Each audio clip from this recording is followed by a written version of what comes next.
YouTube, what is up? So, yeah. Where do we start? Like I know we were supposed to get to a few things in regards to that Valentine's Day unboxing, and I said I was going to get to some stuff, and those things have been long overdue. However, I picked up something yesterday, and I know that if I was to try to like wait a little bit, not only the hype would no longer be there for it, and this video wouldn't get any views, but it was gonna go on the back burner and be there for a good minute. I even had a hard time getting up this morning to uh, do this when I could have did it actually yesterday. So this is day three of me having these figures, and it was something happened. I really don't want to get into it, not directly to me, but it was a really messed up situation. I just didn't have the energy to put into anything, and it sucked. But we're here today. That's neither here nor there. And yeah, so this is what we're gonna get into. Yes, we have the House of X Marvel's Tri-Sentinel Build-A-Figure wave. And I gotta say, man, I know some of you guys are going to be turned off or put off by this wave and say, oh, we could have used some more classic uh, X-Men characters, and we could have went in a totally different direction. But this is actually pretty huge, man, and it's one of those things where I think House of X, Powers of X is like an instant classic. If you guys have not read any of these books, man, you don't even have to go buy them. Just go look at uh, Comics Explained, or what's the other guy's name? There's plenty of guys, and I don't want to name drop too many people, and I don't know how they feel about other people turning them onto their channels, but yeah, you got Comics Explained and Comic Storian, and those guys do a phenomenal job and way better job than I will ever do at explaining some of these comics to you. In fact, there's like a huge gap in my history of comic books, and I just recently started getting back into reading comics with Dawn of X, Powers and House of X, X of Swords, and now we're jumping into this new line, which is X-Men Legends. I have yet to read this. However, I do know that these are kind of filling in gaps throughout, X-Men storylines. So this is actually really dope from what I've seen of it, but I've yet to read it, and I don't really want to talk about that. In fact, these are four of the issues that just came out. So this is all the same issue with variant covers. Not nothing too crazy as far as variants. Um, I don't know if I really want to go into getting like variant covers, but yeah, neither here nor there. So X-Men Legends is the new thing that's out. It came out last week, and then second issue is going to be coming out this week. I'm going to be picking that up. And if you guys want to talk about comics on this channel, let me know. I mean, I don't have a problem with that. Maybe we could help each other better understand some of this stuff. But again, the other two guys that I aforementioned, man, those guys are awesome and excellent. And if you don't follow them, I suggest you do. Okay, so this is just a couple of books. This is the Power of X, and this is where it talks a little bit about what we're going to talk about today. And then we got a couple of variant editions. This Rogue one is awesome. These are a couple of my favorite ones. We got a Kitty Pryde phasing into somebody. Like that in the story was awesome. That is a variant. We got this Powers of X as well. A 1 in 10 variant. Pretty dope. Then we got Powers of X, and this is the first issue, third printing. And one of my favorites from the House of X. This is one of my favorite covers. This cover actually really dope. So yeah, man, we're gonna dive right into this. We're gonna talk about this character. Oh, and these are a couple things that I picked up that I didn't have, and I've been looking for a while. I suspect these comic books with the second issue of second appearance of Deadpool are gonna probably take a jump. We got first appearance of Domino. Yeah, it's pretty dope. X Force books. I did show off a couple of books that I had a while back, and then something happened in the comic book market where, wow, I don't even know where the hell that book is right now. But if I find it, I'll show it to you guys. Maybe not in this video because we're gonna run long, and I'm not trying to run long at all. So how do we even begin to explain? Actually, there's a book right there. Um, how do we even begin to explain the timeline of House and Powers of X, right? Because it starts off at year in this book it starts off in year one, but then current time is year 10, and then it jumps to year 100 and year 1000, and there's different events that happen within these years. And this just, damn, how long are we in? 6 minutes. This is gonna be a long video for these two damn figures, and I'm gonna apologize. But yeah, here's the comic that I was talking about. So all of a sudden, this comic book has took a crazy jump in price. And if you guys are not aware, like I bought this for $8, and I don't know why this thing is taking off so crazily. And well, I do know it's because of that Deadpool card right there. And I was able to find this at my at an antique store for like $8. And there's like crazy amount of these comics.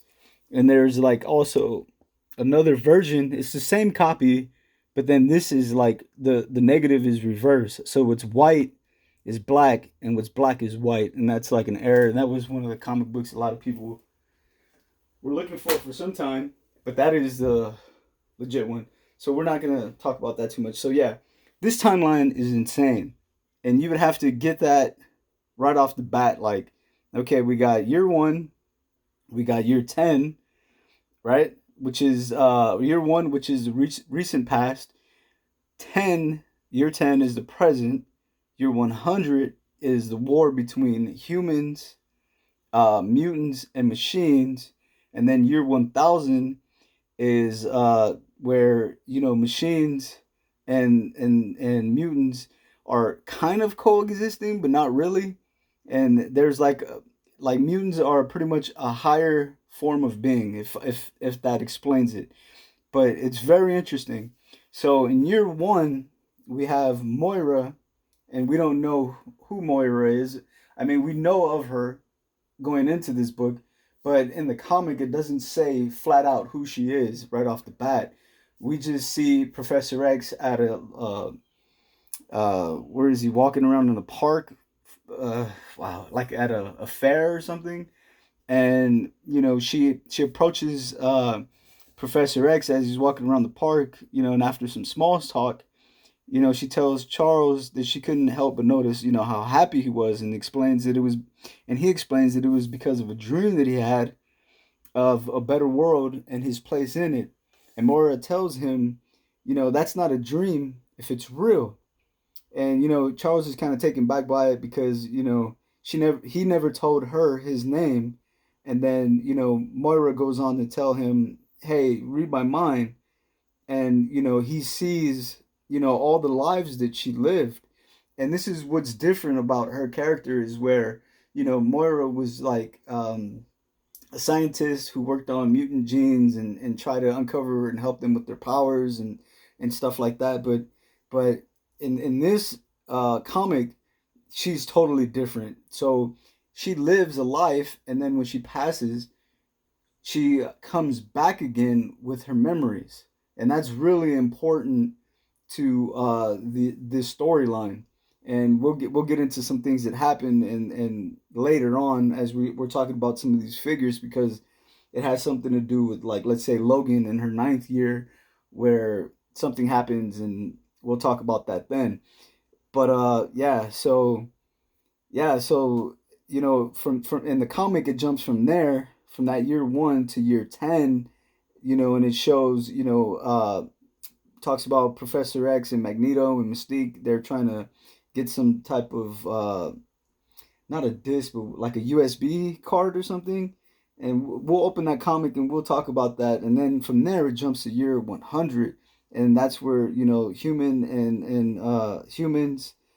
uh, and Sentinels and robots, they're kind of working together, and they're trying to take out the mutants, and it's pretty dope. And that's when we get a first good look at the Tri Sentinel. So if you're looking for anything on the Tri Sentinel as far as images and stuff like that, because like there's actually a couple of other different Tri Sentinels, right? We have the regular Sentinel with 3 heads, right, and 3 arms, and then we also got the or not 3 heads, but 3 faces and 6 arms, I should say.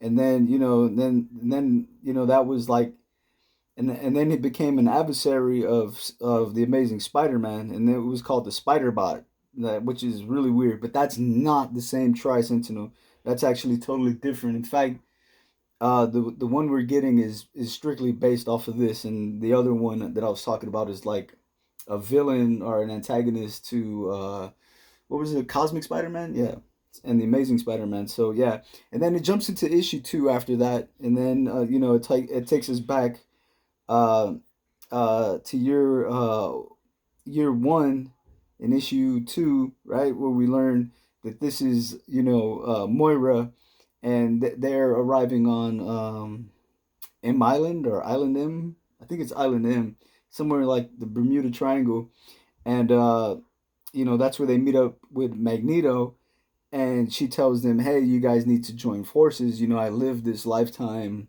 X amount of times over and over, and you guys lose, like, no matter what you do. So it's time to do something different." So, Professor X showed Magneto's Moira's memories.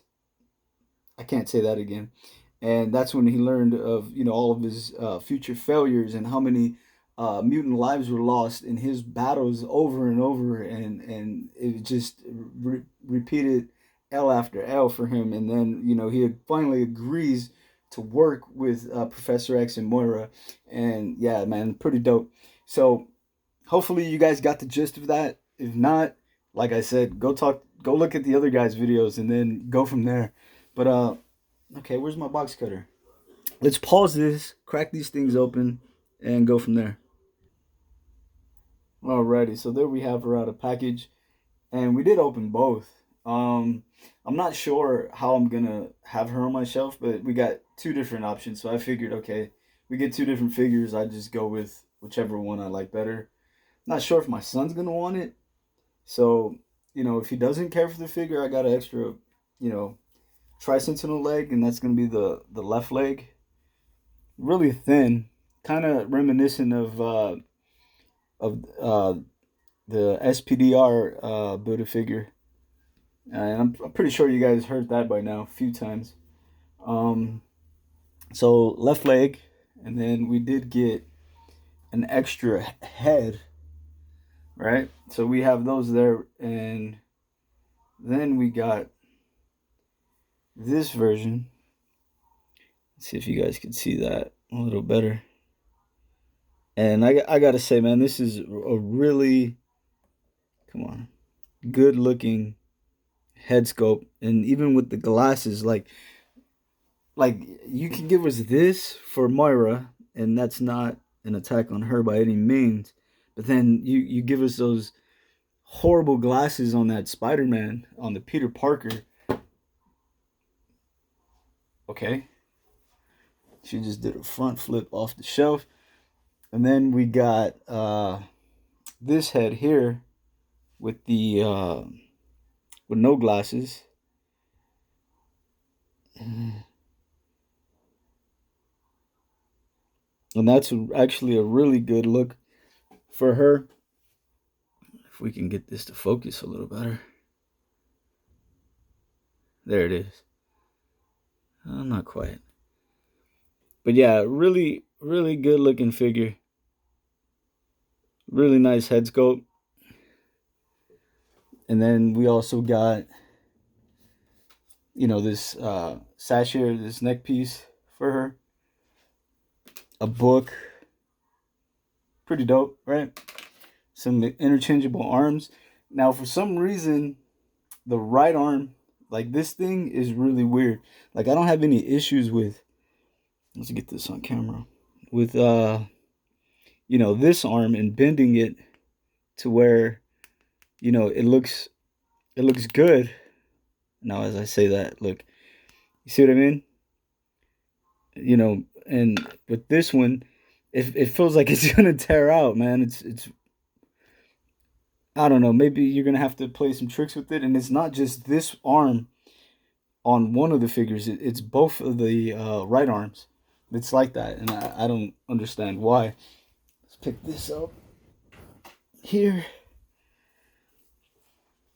And yeah, here she is without her jacket, her lab coat.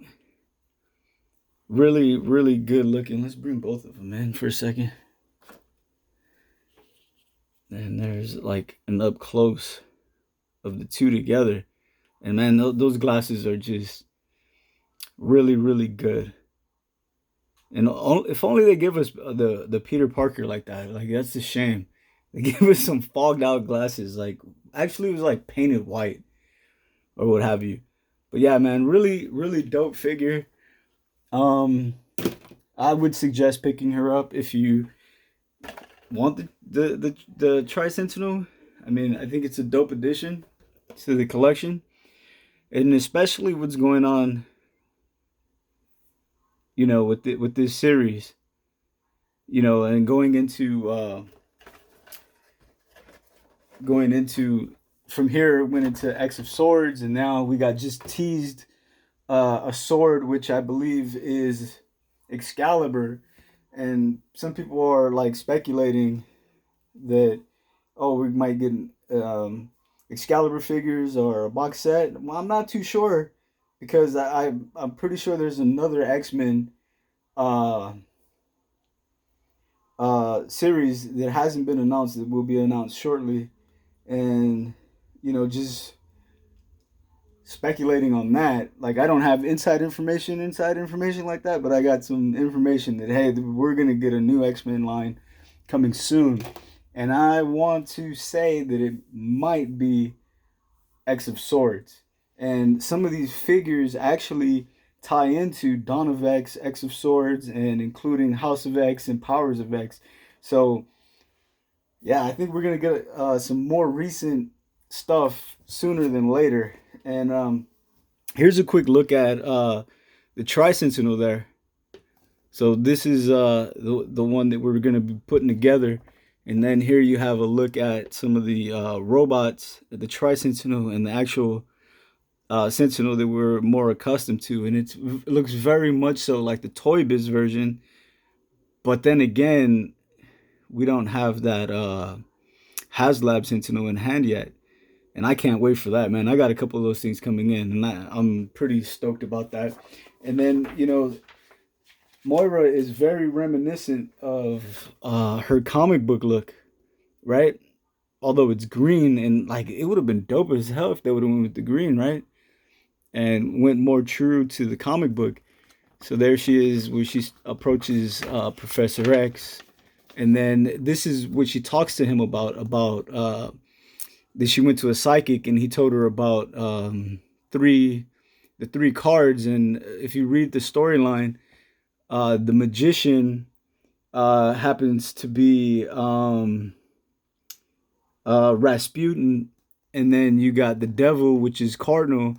And these characters are a mixture of different characters' genes, and I don't want to get into that, but they're pretty dope. And then the tower, that is where Jesus Christ, why am I not thinking clearly? Clearly, I can't even talk right now. The tower is where Nimrod resides, and it talks about that in this issue as well. So if you care to catch up with some of this, and then there we have Mystique. So like if technically like the Walgreens Mystique, if you guys wanted to put together like a shelf with this storyline, that Walgreens Mystique is like perfect. That looks very much so like her. And of course, we just got the Professor X, that Magneto. So just flipping through some of this storyline there, you get a better look at the Tri Sentinel. And man, this is a dope story. And then there you have Rasputin, and then Cardinals over here chilling, like he's like pretty much a pacifist, and he's just like, yeah, whatever. And did I even say that right? Pacifist. I think so. Um, yeah. So really, really good book. And look at that Sentinel, man. That thing is massive. And here, like, what's weird is like these things, these little reading material things here, where they talk about, like, about what's going on, and some of the words that you need to know, or why they're important. It's very informative. And then, yeah, look at that. So there we got our first look at Nimrod. And this is not his first appearance. This is his first appearance with that look, and that modern look. And then Omega Sentinel, man, she's dope as hell. For a villain, really cool. So, yeah, that's neither here nor there. Yeah, and this is like a thousand years. Let me think. I want to say this is like 1,000 years into the future. And then now you see why we have Logan with the beard, the gray beard, right? And then again, or is this 100? No, this is 100 years, not 1,000 years. Sorry, misspoke. But anyway, that's gonna do it for Moira Mactaggert. 21 minutes on one figure, man. I try to keep these things as low as possible, just to keep you guys entertained, and hopefully you guys continue watching all the way to the end. Please give this video a thumbs up if you're inclined. Please like, subscribe, and as always, take care.